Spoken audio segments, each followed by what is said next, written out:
Welcome to the First Access podcast. We've got Paul Butler with us here today, legend of the Canberra hospitality industry. So, thank you for joining us, Paul. Yeah, my and pleasure. thank you for being the guinea pig on our First Access podcast. So, I'm used to being the guinea pig. That's okay. So I guess the aim of this is, we want to start, engaging with industry and extracting some cool stories and providing some inspiration and education maybe for guys that are out there. So, we're starting with you, Paul. So I came across you probably at the first club, at the press club, the first time I heard about you, and I was still an apprentice. And from what I understand, you had quite a long career there, and also at the Hyatt before that, was it? Yeah, so I spent quite a bit of time here in Canberra, which is a bit ironic when you consider that when I first came here all those years ago, it was to my first stop on a trip around Australia to work my way around Australia. Yeah. And I met my wife here and had kids here and basically stayed here. So, I was very lucky. I got a job in some very nice places here in Canberra, and certainly I rank Hyatt. Amongst that, I learned a great deal there. I finished up there as executive sous chef. We had a brigade of 100 chefs at the time there. Wow, so, that was pretty cool. And You don't see teams like that these days, do you? No, we were sort of, we had contracts up at Parliament, the new Parliament House and things like that. So, that was really good. And then, got out of there and did a brief stint at the Commonwealth Club with Graham there for just a few months, helping him out, and then went and took over the National Press Club, which was a daunting task, I think, back then, because it was really... it's often been described back then as a homeless men's shelter, certainly not the type of place that it is today. So that was an epic journey of, transformation from, what was a very old rundown place that, probably was struggling to pay bills to, where it is today. Yeah, cool. So, if you don't mind, I guess you're someone that's, been on a journey all the way from the entry level of hospitality to, about as high as one can hope to get. Maybe we can start at the beginning. Sure. How did you get into hospitality and cookery and things like that? Well, school probably wasn't my thing. I think my Year 10 report, the best thing they could come up with there was to say that I was a reliable member of the football team. So really nothing academic. I guess I pounded the pavement back in those days and, get a job. Certainly my old man was never going to allow me not to be working. I got myself a job as a kitchen hand, as a lot of chefs, start out that way. Yeah. I was pretty fortunate, I guess, in as much as I got paid kitchen hand wages, casual kitchen hand wages to start with, which was pretty good back then. And then the entire first year of my apprenticeship was pretty much on kitchen hand wages, and then it wasn't until I got on to the second year of my apprenticeship that the apprentice wages kicked in for me. So okay. So how did you find first getting into it? Was it like shock to the system, like difficult? No, it wasn't. It was a small little place. It was a place called the Cellar Bistro back home in Tamworth, where I grew up, and the female chef there, Anna, she was just so good, just a really caring, nurturing mother kind of lass who taught me a heap of stuff just about life in general, because I was only 15 at the time, and the owners of the place were great. They'd pick you up and take you home if it was raining, because otherwise I'd have to ride my bike in the rain and stuff like that. It was just, country and sorry, where was town, this? Just back in Tamworth. Just country town mentality, I guess, of, everybody pitching in and helping everybody out. You knew all of the patrons, I guess, who used to come and frequent the place. And so I stayed there for a couple of years, and then after Anna left, I finished up following her to Country Comfort Hotels or motels. Got a bit of a break there, I guess, as well as a third-year apprentice. They were looking for someone to be the relief chef up and down the chain for when other people went on holidays, other chefs. So as a third-year apprentice, I was I was looking after, Singleton and Armidale and Muswellbrook and places like that. So, Yeah, okay. Yeah, right. Yeah. So where to from there? Well, finished my apprenticeship just before I turned 20, and I started off in driving down to Newcastle once a week from Tamworth at Hamilton Tech, and then I finished my last year at Ryde in Sydney. And then, What sort of drive was that? How long was that? About 3 hours. Yeah, brutal. So you stay overnight or just one day jobby? Yeah, it was pretty much just the one day jobby. So it's getting up pretty early and heading off. Or what I tended to do was to drive down the night before and just sleep in the car park. Car. And a couple of the kids that we used to have lessons with, would come and bang on the car window and make sure I was up. What sort of car did you have back then? A little Corolla. Oh, mate. It wasn't a lot of room. Yeah, right. It's probably still running, that little thing. Yeah, it probably is. But yeah, we had some funny ones there. I remember arriving there one day, and my car was in an accident, and I'm sure it wasn't my fault. But anyway, I had to catch the train. So the train left at 11 o'clock in Tamworth, and you get down to Newcastle. To the train station there, and then I had to walk from there with my little toolbox and head off into Hamilton there to the TAFE. And then when I got there, there's a big sign on the door that it was closed due to a teacher's strike. So I was up on the highway and hitchhike home. Yeah, no social media back then, hey? No. So if you don't mind my asking, what year was this? Oh, so that would have been 80. Yeah, okay. Yeah, right. I was still 4 years off at that point. So. Yeah, and I think from there, things improved, dramatically for me. I mean, I had never had any aspirations to travel overseas to do any of that. For me, that was always going to be later in life, and I've managed to get to do a bit of that in recent years. But yeah, certainly in the early days, that wasn't any part of my plan. Yep.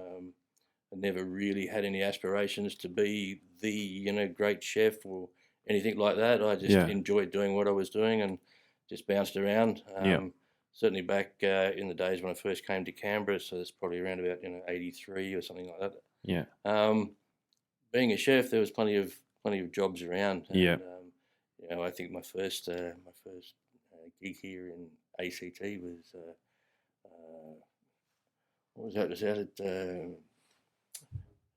Western Creek. I can't think of the name. Matilda's Tavern. That's where it was. Yeah, okay. Matilda's Tavern. That was a pretty notorious place back in those days. Lots of bikies and hard ass blokes. Sort of big fights and stuff. Yeah, like okay. that. So you saw a few from the kitchen, did you? Yeah, absolutely. A few people sort of having altercations with pool cues and things like that. Yeah, wow.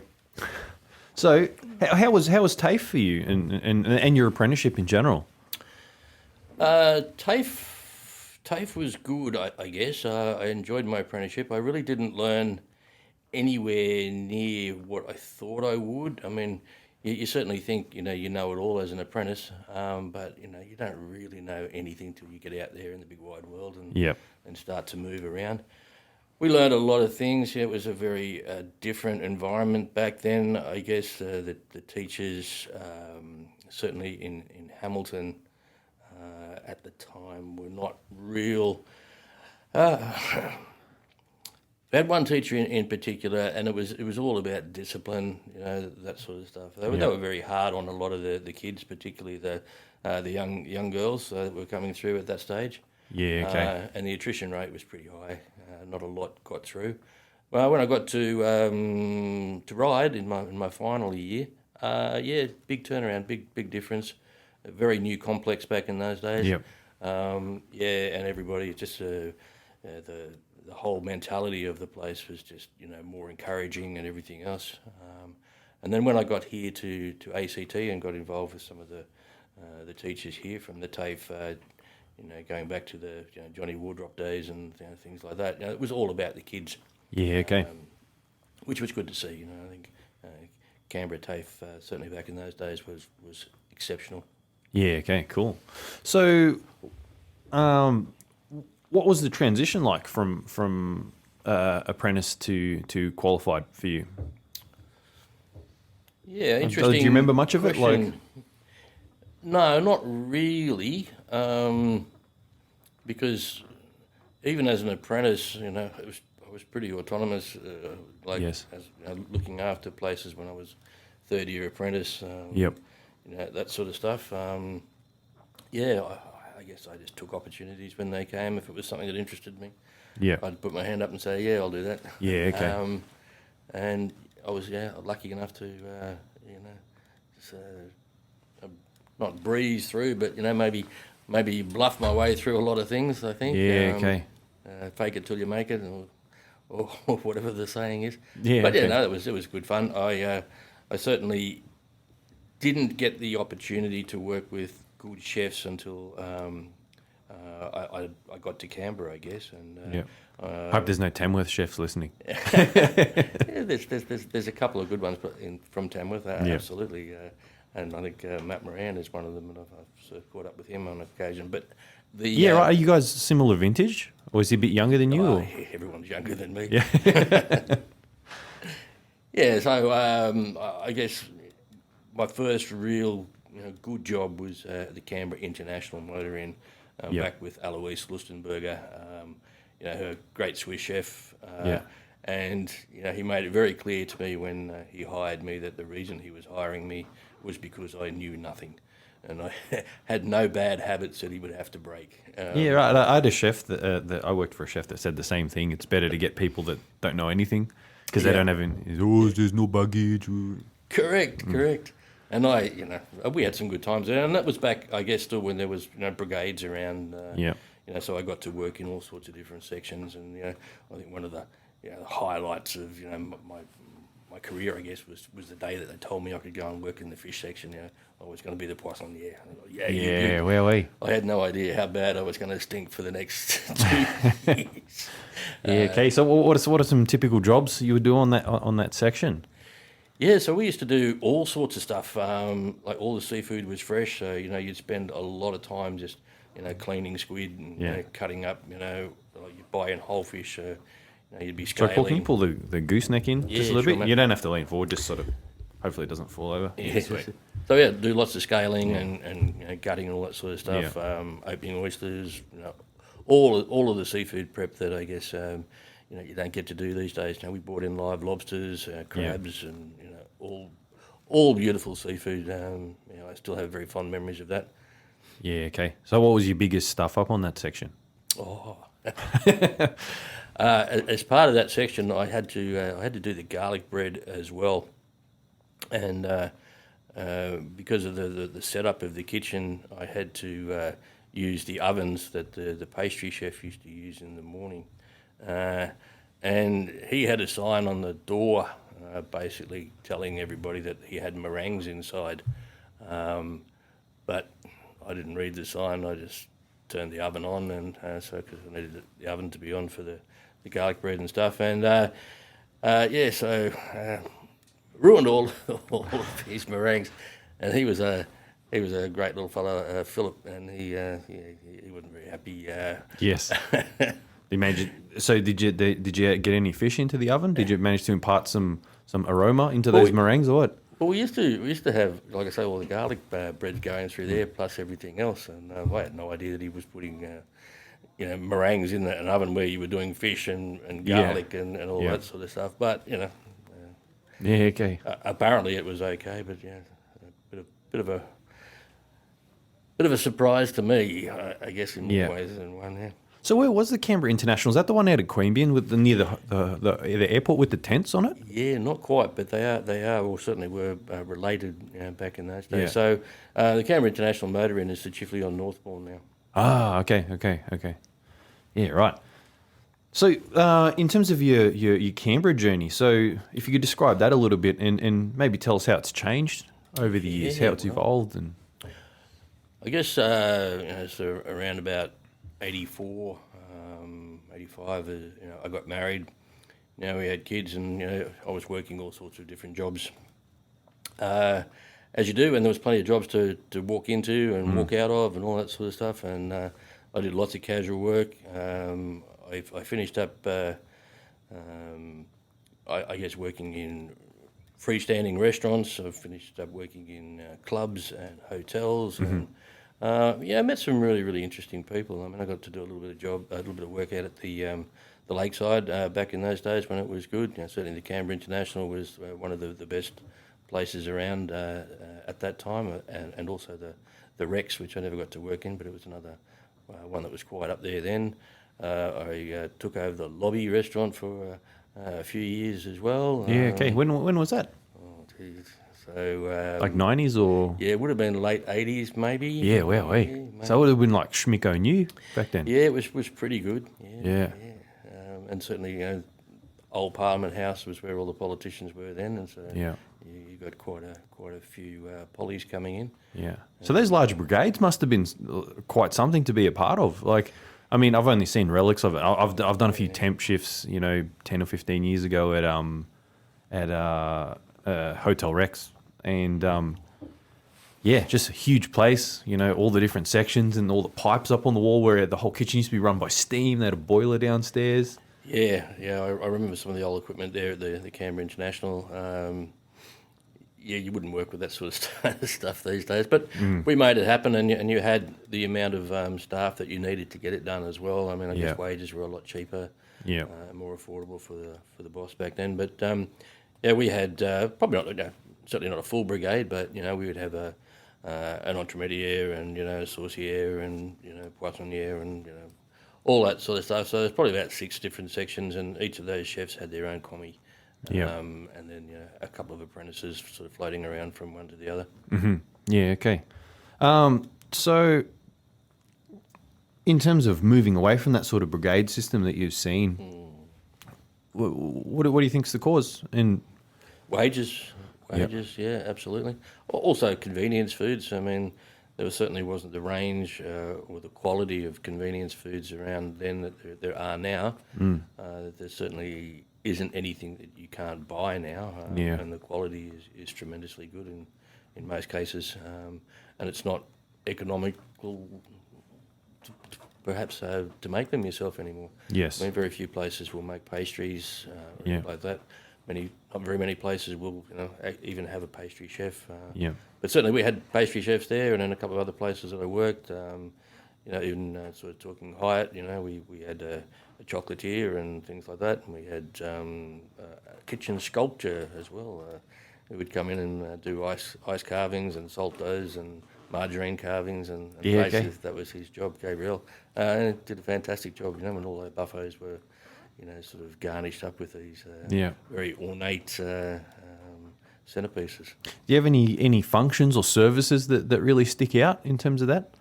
Like, sculptures or guests or anything like that? I can't remember any sort of one in particular, but certainly as far as the sculptures and things. I know Philip did back at the Canberra International, did a chocolate train going over a canyon, and that was just absolutely tremendous. And you wouldn't be able to tell it apart from a real model. It was shiny and into scale, and it was just amazing. Do you know how he did all the moulding? No, I know you've got chocolate in your background there as well, but no, much younger bloke then, and I didn't really have the opportunity to find out too much about it. But, I often get sucked down YouTube rabbit holes, particularly see the guys doing the custom moulding and stuff like that, and ends up being so lifelike and especially with a medium that's somewhat can be temperamental. Excuse the pun. Absolutely, and he for sure, and he was pretty good with sugar as well. So he was able to do some really amazing stuff with sugar, and certainly the equivalent these days would be the Damikas of recent years. Who also brilliant with those sort of mediums. Yeah, definitely. So going from apprentice to chef to manager, what was that journey like? Made heaps and heaps of mistakes. Yeah. Well, I wasn't a very good manager to start with. I certainly grew up in an era where you were probably unduly harsh on people. but you certainly learn as you go along. So you feel like you were unduly harsh on people? Absolutely. Yeah, for sure. Yeah, and it's what I guess what's because it's something you hear quite a lot. People are like, I used to be like that, but I'm not like that anymore. What I guess like how does that sit with you, if you don't mind me asking? Like, it just governs your behaviour going forward, or you try to,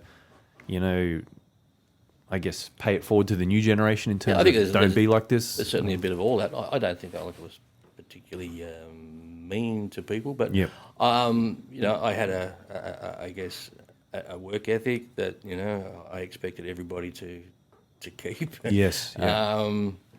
Yeah. So at times it came across probably a little bit harsh. Yep. Like maybe expecting people to work too long hours. Expecting people to be invested as I was. Yep. In the thing. But I guess these days I'm a lot more aware of your work-life balance and that sort of stuff. Yep. And the productivity of people is much better. Yep. The training of people is much better. Yeah. That sort of thing. Yeah. So do you have any like key lessons or key control points, as a manager? Because basically, I guess coming from the idea that we've got a lot of Cert 4 commercial cookery guys in our books, and they're at that stage going from being, someone's very proficient in the kitchen, can run orders and things like that, then all of a sudden, you're starting to move into, imparting skills, rostering, all that sort of stuff. So do you have any sort of like key bits of your toolbox? Yeah, I guess a couple of things. Like my biggest gripe about managers is that you don't see them. Yep. You get to that point where you get a pay rise and a promotion, and then all of a sudden you sit in an office, and that's I don't like that. Yes. Managers should be out on the floor, should be out there seen to be doing what it is that they're doing. Yep. Yes, they've got bookwork and stuff they need to keep up to date. Yep. Sure, but they need to be out there leading their teams. We don't see enough of that. Yep. I think as a manager, you need to surround yourself with good people. Yes. You don't necessarily have to be the best at everything, but you need to have people in those positions that can do that job well. And the communication, I guess, is probably the key. Yep. Communication is sadly lacking in whatever it is, whether it's in communicating with your staff as to what it is that they need to do their job properly, communicating with them as far as when discipline is needed.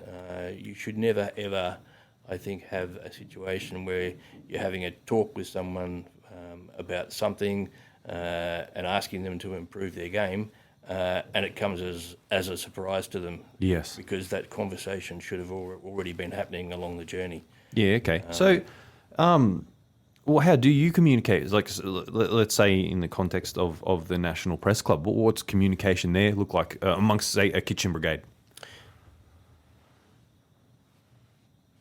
Lots of regular chats with people. Yep.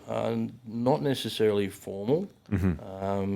The ability for people to be able to approach me, I think, it was what I wanted. That everyone felt like they could come and talk to me if they needed to. Yep. Getting everybody involved with menu compilation. I found that if we could get even the young apprentices and things to contribute and get a dish that's on the menu, then they are going to look after that dish and make sure it gets presented and cooked as best it can, because it's their dish and they're going to have that ownership. And when I say like including everybody, we would even include our kitchen hands and anybody else that was around. I can remember some really, really good dishes that we finished up having on, one in particular from a young Indian chap in the field, a kitchen hand. Yes. He was always talking about this wonderful curry that he made at home. So we said, well, come on in and make it. So we gave him a chance. He came in and made this curry up. It was great. We put it on the menu. We put a jacket on him, and we ended up making him into a bit of a chef for a number of years there, which was great. And got an old friend I haven't seen for a long time, Mal, a bricklayer, and that guy's got tremendous work ethic. He would work 24 hours a day if you asked him to. So you can get a lot from people just by I guess treating them as real people and encouraging them when they need it, and telling the truth basically. If people need to improve, they can only do that if they know it. Yes. You don't need to reward people with bonuses and trips and all sorts of material things. A pat on the back and a genuine appreciation sometimes goes a long way. Yep. Yeah. Okay. So, I guess in the vein of looking after your team, how do you keep them in good shape? Just by nature of what hospitality is and what commercial cookery is, high pressure. Expectations are high, and also with, I guess, mental health is quite a prominent subject these days. How have you dealt with those challenges, amongst your team, or have you had much of a challenge? Not really. There's been one or two, along the way, but as a chef these days, or certainly those days, I mean, you had your toolbox, which was full of knives. You generally had another toolbox, which was full of spanners and screwdrivers and stuff, because you had to fix things in order to make them work. And then another part of it was being there as a counsellor, even though I guess you got no qualifications to do that, but it's certainly a shoulder or an ear for someone to sort of chew if you needed to. A lot of the young kids, they were there because they needed, somewhere to be. Because home life for some people wasn't great.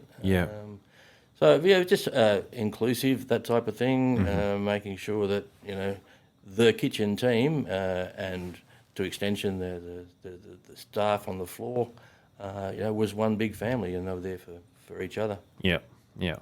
One thing I have noticed at the press club is they always seem to have epic staff meals. Was that your doing? No, probably not. I wasn't a big fan. There was one thing I really hated was doing staff meals.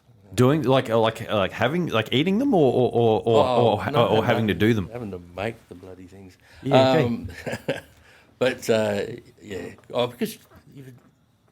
a lot of staff, particularly wait staff, are never happy with with the staff meals and that sort of stuff. But yes, we certainly put a lot of effort into it. Darren, who's there now and doing a great job, he gets a lot of the staff involved in actually producing the staff meals as a training for them, which is a really good idea. Yeah. Okay. All right. So. Well, maybe if we can talk a bit about your transition, I guess, from the press club to being here with us. Sure. So, how was it? How did it happen? And if you're able to discuss that, and what's it been like since you got here? Yeah. Okay. So probably a long-winded answer, but I've been in positions of teaching, I guess, in various forms for a very long time. So even back home in Tamworth, when I was still an apprentice, I had a job which the local council gave me to teach unemployed youth how to cook, and that was a class a week for a couple of months, and I'd have to go and do all the purchase orders and get in the food and plan a menu and do all that sort of stuff. And that was great. Had a bit of fun with that. When I was working at University House here in Canberra, probably back in the 80s then as well, the chef there left and I took over as the chef, and I had to go and see Ted Statten, as it turned out, at the CIT to get one of my apprentices sorted out and enrolment. And I had a bit of a meeting with him in his office, and he had up on the wall a chart of a roster of how he was going to fill, because the new kitchens had not long been built back then, I think. And it was quite funny. He was showing me the roster and how everybody was, covering all these shifts. And then he paused for a moment. And he goes, "Oh no, I've double booked. What are you doing on Monday?" He said. So I said, "Yeah, no worries." So I started off there at the CIT doing 1 day a week teaching, and then that turned into when I went to Hyatt as the airline catering chef. We worked through the night, and so then I was doing virtually full time there of a night time and full time at the TAFE. Yeah, right. So you're full burning midnight oil, hey? Yeah, with Hubert Amand back in those days. Yeah. Doing, stage 1 apprentices, which I found tremendously rewarding. That was great. So So in terms of you mentioned it being rewarding. Well, why? I don't know. It's just that satisfaction, I guess, of being able to, turn someone, or not necessarily turn someone around, but to see the joy of people, when they learn a skill and how they can do things. Yeah.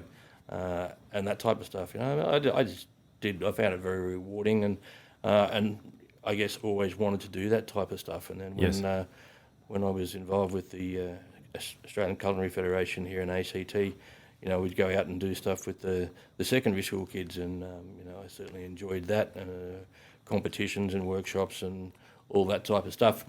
Anyway, I guess getting on to my transition over to here at Access, as you know, I was working at the National Press Club, and Access Recognised Training had an office in our building. And Mark and Peter and yourself on occasions as well would pop down after work for a beer or whatever. Is our second office? That's right. And we would use the time to sort of sit down and have a bit of a chat and have a beer, and we talk about some industry matters. And Mark has always been very keen to be involved in the local community and what have you. So very helpful with some of the workshops and things that we did, and contributed quite generously to those things. And then I guess we built up a bit of a relationship. We talked about all sorts of things that were happening in industry.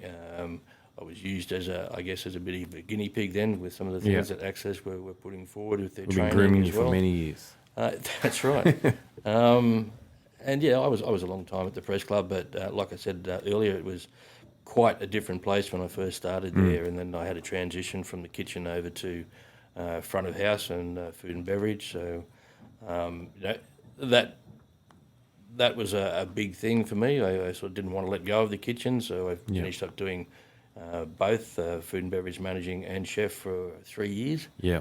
And then it just got way too much. And then I was fortunate enough, I guess, that Darren Tetley came along, and I had worked with Darren at Hyatt before, so we knew each other. I was old school, and he was the young one with the great imagination, and we sort of locked horns on occasions, but we both, I guess, equalled each other out. So it was a good relationship there, and so I was more than happy for him to come and take over that for me. We had tried a couple of others that just didn't work, and I was reluctant to let it go. But certainly when Darren came along, that was a different story. Freed me up to get into front of house, and then with all of the refurbs and things like that we went through, that was a great journey, and learning about body corporate issues and things like that, because the press club was the body corporate for the rest of the building. And then so with talking with Mark and Peter and what have you, and getting involved in industry and doing some guinea pig stuff for them, the time finally came when I had to leave the press club. I'd been there way too long. I felt like I wasn't contributing enough. Wasn't stimulated enough anymore. Needed a challenge, and I did mention it, one of those things that that was what I was doing. I was gonna pull the pin. And so I think Mark and Peter had a bit of a chat behind closed doors, and then it wasn't until after I'd resigned from the press club that I got a bit of an offer to come and join you guys. I also got an offer from the CIT to go and join them as well. But we stole you. Nice. But and so since I've been here, it's been great. I'm not very tech savvy at all, and I have that's probably been my biggest challenge. Um, it's the back the back of house stuff, the admin type of stuff. Yeah, I've never been very good at admin. Yep. I'm more hands on, Yes. and certainly as a manager, I was always on the floor at the expense of the admin stuff, which would pile up and pile up until I finally had to lock myself away and get it done. Yeah. Okay. But yeah, no, this is great now, particularly just recent times, with COVID and all the rest of it, where there's been lockdowns and we've been able to keep kids engaged online and through Zoom meetings and all that sort of stuff, and keeping them engaged and I guess it was pretty tough out there for a few people, and we were able to be a bit of a distraction for some of them. So I think that was very helpful. Yeah. And now that we're on the other side of that, it's really hard for industry out there. They're struggling big time, and the more we can get out there and shed a bit of a light onto the chefs, the upcoming chefs, and the fact that there is a future out there for them. Yes. Yeah. Also, you've recently been out on the road with me. In a supportive mentor role, which has been really cool to have you along and observe you. It's one thing I have noticed with you is your ability to connect with the young ones, and they seem to really take to you, and because I noticed some of your staff from the press club still in touch with you, still good friends with you, and very much so. And I can see. Even in initial meetings, your ability to establish that relationship is really cool. And I've met some fantastic people yes. in hospitality. Obviously a very long time. I've sort of been doing this for 45 years. But yeah, there's very, very strong relationships that have been built over the years. And I've, even though I guess it's a very transient industry, people come and go.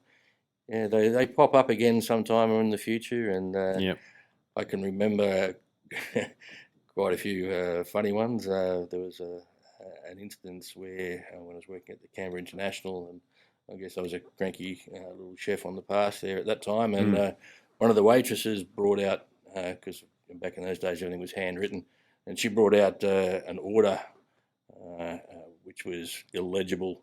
So we did what we did back in those days and just threw it on the fire and said, go and do it again.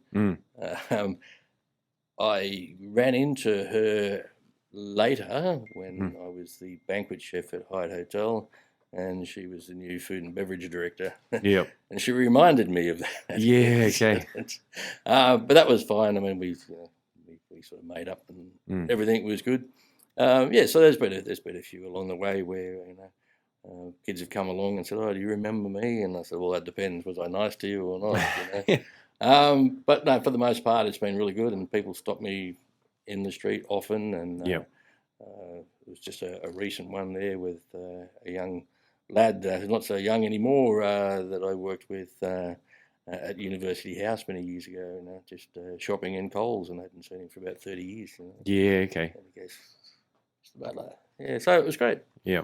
I like all that blast from the past, and the really good, a satisfying thing of seeing kids that that you had a really big influence on to go on and do great things. I was certainly very lucky to have a number of apprentice of the years. As my kids along the journey, some of them no longer with no longer behind the stove. So, gone on to other vocations, which is a bit of a shame because they were very, very good and a loss to the industry. But it's a tough industry to be in, and it's certainly getting better, more work-life balance, that type of stuff. Not so many of the long hours and the split shifts and that type of stuff, which hopefully we'll see more and more people getting into it. More and more chefs that are coming through. The younger ones are treating their staff better. So all of those things are making life a lot easier and a lot better for the chef these days. Yeah, cool. So let's talk about what's happening now. So you're about to get into some some judging for Chef of the Year for AHA. Tell us a bit about that. Yeah, so we've done that for a couple of years now. So this is a really great initiative. AHA's here in the ACT, you've got the Chef of the Year competition, and it's not just about the food, although obviously the food is a very, very big part of it. But just like some of the things that we've been talking about along the way here, Andre, it's to be a chef, you need to be so much more than just being able to cook. Yes. You need to, be able to. Well, at the end of the day, you've got to make money. So it doesn't matter how good the food is. If you're not making money, you're in trouble. And so that's obviously got to be a big part of it. And so we'll be talking to the chefs about that side of the business, how they have contributed to the success of the business. Certainly. We also want to sort of find out about the guys and girls that are there. Their emphasis on training, personal development, not only for themselves, but also for their staff. That sort of thing. Where they get their inspiration from, as far as the food is concerned. Are they purchasing local where possible? What are they doing, to keep up with trends, the dietary scene at the moment, which is difficult to adjust to. What have they done to sort of accommodate people with special and dietary needs? Okay. Mentoring, that sort of thing. So a lot more than just cooking. Although cooking will be part of it, and I'm certainly keen to get in there and have a chat to all these ladies and gents, and obviously to eat the food, but just to learn a little bit about them. Certainly in the last couple of years when we've been doing it, it helps me stay in touch and connect with industry and what's going on out there and the trends that are emerging. And these young guns out there, they've got a hell of an imagination. There's so much there at their disposal these days, produce wise and techniques and all that sort of stuff, equipment wise and what have you. And they're producing some outstanding stuff. Yeah, cool. So in that vein, who inspired you? Do you have any I guess mentors of note? Yeah. Okay. Yes. So probably not. The TV chefs. The Ramsays and all that sort of stuff. Because no, they didn't. Or not even the Marco Pierre Whites and things, which I know that have done some marvelous things. Certainly back in my era. But the people that have inspired me most are the ones that I've worked with directly. Yes. So I would say Alois Listenberger, who I worked with at the Canberra International. Yes. Back in the days when I didn't know anything. Yes, he showed me that what it was like to be a chef, and I made some horrible mistakes there. But talked me through them, and we got on, and it was great. So a very inspirational chef. Certainly Hyatt. I did enjoy my time there with Gary Haig. He taught me a lot of things there as well. Other than that, it's not so much a particular chef. It's an environment or that brigade, that has been an inspiration. I remember one of the sous chefs there at the Canberra International, Ray Urquhart Tubes, we used to call him, and his challenge to us, when you're working in the veg section, was to produce a different potato every day for 2 months. Yeah, wow, So it made you sort of hit the books and and try and come up with some things yourself as well. Yeah. So what was the trickiest potato dish you ever made? Oh, I don't know. We made so many things, and you'd go through all of the repertoire de la cuisine, and you'd start at the start and work your way through, trying to come up with all these different potato dishes, and it was just a bit of fun, that he used to do that. He used to challenge you, and certainly when I was in the fish section, the same sort of thing. Yeah. You got challenged to do a different, fish of the day, every day. Yeah. For I don't want to see that fish dish ever again, right? Now Yeah, it's time right. for a new one and a Yeah. new one and a new one. Anything that you had left over, Yeah. from the previous one went to staff meals. Right, tomorrow's a whole new dish, so come up with something new. Yep. Yeah. Okay. All right. So, just a few random questions to finish up here. So, favorite cuisine or favorite dish. So, let's say you've got I don't know, your favorite dinner guest in the entire world that you wouldn't want to cook for anyone else. What are you making for them? Yeah. I get to ask this a lot, I don't know, because you go through stages, whether it's a style of cuisine or an ingredient. Like I fell in love with lemongrass there for a while, and I just had lemongrass and everything. Yep. Really loved that.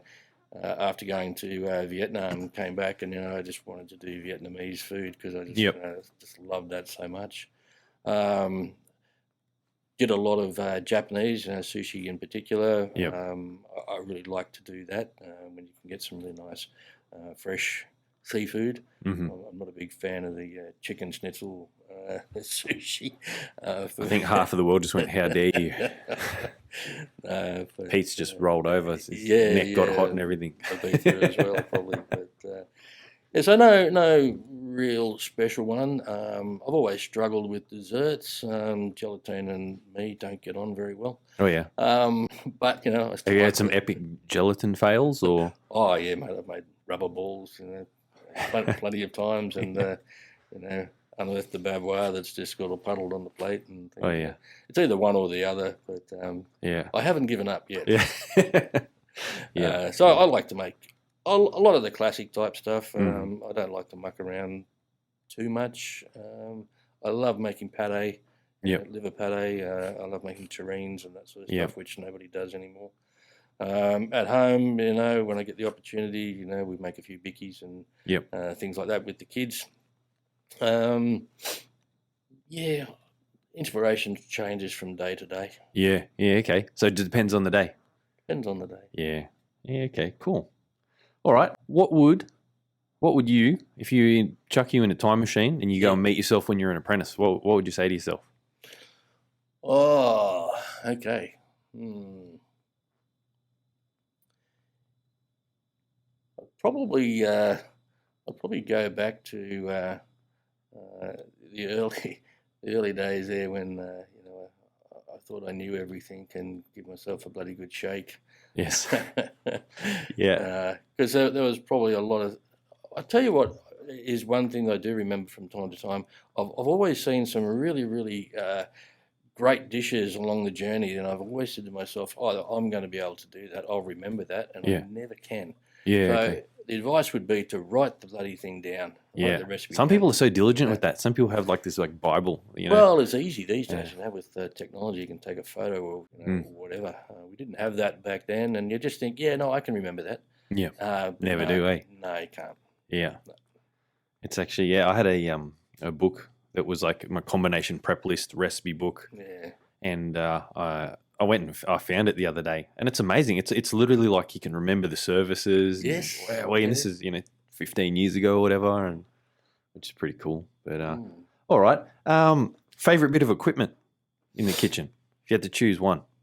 Yeah, well, it won't be a thermocirculator. How dare you? We've just lost half of our audience. No.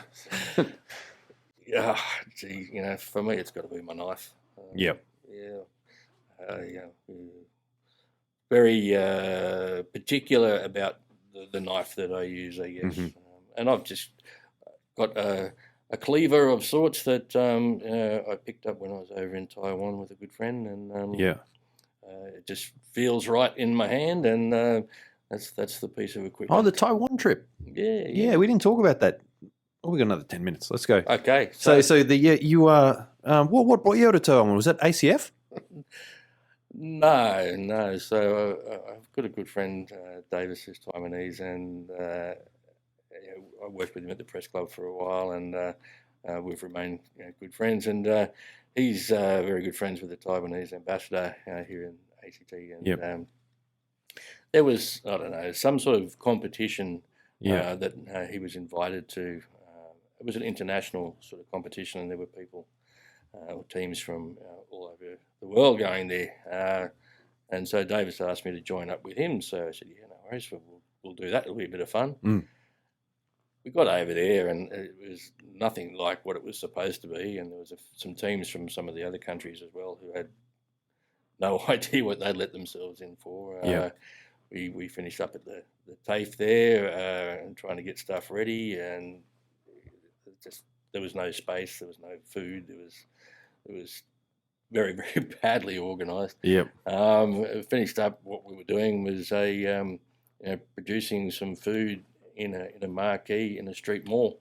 As people walk past, and serving stuff on paper plates, and it was quite incredible. But because Davis is from there, we got to his hometown, and we stayed with his parents, and they've got a little barramundi farm out there. And really, what's that like? Is it just like a series of ponds, or and fresh water comes in and flushes them out and things like that, and big fountain aerators and feed machines and all that sort of stuff. But it was just great.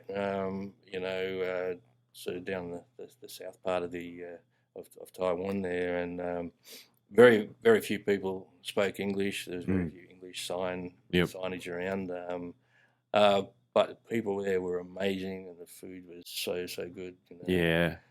All sorts of things from... Any dishes that you remember? Yeah, we ate frogs and duck tongues and anything that was weird. But the thing that stands out the most, I guess, was the day that we had snake. So we ended up going down to Davis and myself and some of his friends there that he went to school with, and we're out having a bit of a party, I guess, and boys on the town, and we went out and we were going down this alleyway, and there's all these cages with Hessian sacks over them, and they're just all full of snakes. And it's a bit like where you go into a restaurant and you choose your lobster. You can go along and basically choose your snake. Right. So they chose this big, I don't know what type of snake it was, some sort of brown snake. But anyway, the guy who's handling all this sort of stuff just grabs hold of this snake, and I don't know whether it was on purpose or not, or part of the act or not, but whatever, he drops this bloody snake. And the thing came, sort of scuttling towards us just to get out of the way, and so everybody was doing a tippy-toe dance there. Anyway, they grabbed hold of this snake. Push the apprentice towards it. This bloke just grabbed hold of the snake by the tail and give it a quick flick, and then there's a nail in the side of his shed, and he just bangs the head of the snake up onto the nail, pulls out a knife, gives it a slit, peels all the skin off, takes all the innards out of it. As I was the token white boy and the guest there, I got to have a little bit of some sort of sake type wine or whatever with the heart still beating inside, and wackadoo. You drink that down. So that was an experience as well. And then the really cool thing about it, right? They in no time at all, they've got this snake cut up and in a plastic bag, and you're walking around carrying this bag of snake meat, and you just pick a restaurant anywhere, and you go in there and you give them the bag, and they just take it and they go and cook it and give it to you. Yeah, right. It's great. And you sit around drinking beers and eating snake. So what do you think of snake? I've eaten snake once. It tastes like chicken, huh? Well, it seemed like, kinda. It was, at least the way I had it prepared. So this was in China. My dad was he worked over there, and the people he was working for would take him out for banquets after like site inspections and stuff. And snake was one of the dishes that they served us. And I remember it was in little sections about this long, and like the rib cage, I guess. And you would like take the ribs and like peel, like fork the meat out of it. You get no meat out of it, and it's like super dry and just like white meat taste. Like it was, and it was like, when you like a roast chicken's been in a takeaway bain marie too long, and the edges go like that. That's what the whole thing was like. It's all right. Okay. What was it like? How was yours prepared? It was like a light floury sort of batter, fried. Yeah. And That sounds heaps better already. And some sort of sweet sour type sauce concoction or whatever. I've got no idea what it was. Yep. I was just sort of hung up in the whole experience. Yeah. I mean, it was great. For me, it tasted a little bit like when I was working at Le Rustique, which was in West Rail, many years ago. Yeah. French place there. We were actually able to get frog legs. Back in those days, and that would be the closest match, I would say. Sure. Frog legs. One of the guys, it might have been Davis. He thought it was a little bit like crocodile as well. So maybe somewhere in between all of those. Okay. But it was nice. Yeah, cool. I got to eat some amazing stuff. Not only there, but going through Vietnam as well. Again, one of the lads that I worked with, his family from Vietnam and still live there, and we went over there and spent some time with the family. And did some real stuff, not the sort of stuff that the touristies were doing and what have you. And we were lucky enough the right time of year to be there, and we got to eat dog and stuff like that. Yeah, how was that? Yeah, again, really good. You sit down in a very crowded sort of shed. It was only men that were allowed to, but my wife was given permission or something. Not sure how all that unfolded or worked out, but we sat down there, and the beer's all warm, so you've got to drink beer with ice. And drink ice, and they just spread out a newspaper and just fling these plates of dog in front of you. And how was it prepared? It seemed as though it had been boiled first up and then maybe fried afterwards. There was very little seasoning or anything like that went with it at all. Fairly plain. Yeah. And again, just that sort of strange white meat type. Yeah. Okay. Worth it? Oh, the experience is worth it. Yeah. If we had been able to stay there for a little bit longer, we would have got to eat rat, which I haven't done yet, but got to eat mice over in Taiwan. So that was nice too. Okay. All these experiences, I mean, you got to try them. Yeah, that's it. So I guess those are probably the craziest things you've had. What's your best meal? Like, do you have a best or like a seminal experience in terms of like that got me into cooking, or that's the cool, Well, yeah, I suppose. Now, it's a very strange story, but when I was very, very young, probably only about 7 years old, right, I had tonsillitis, had to have my tonsils removed, and I wasn't allowed to eat anything, solid for a little while. Mm-hmm. And then the thing that I remember, and still now, all these years later, right, was when my mum came up and gave me a chicken sandwich, right? Really fresh bread. Yep.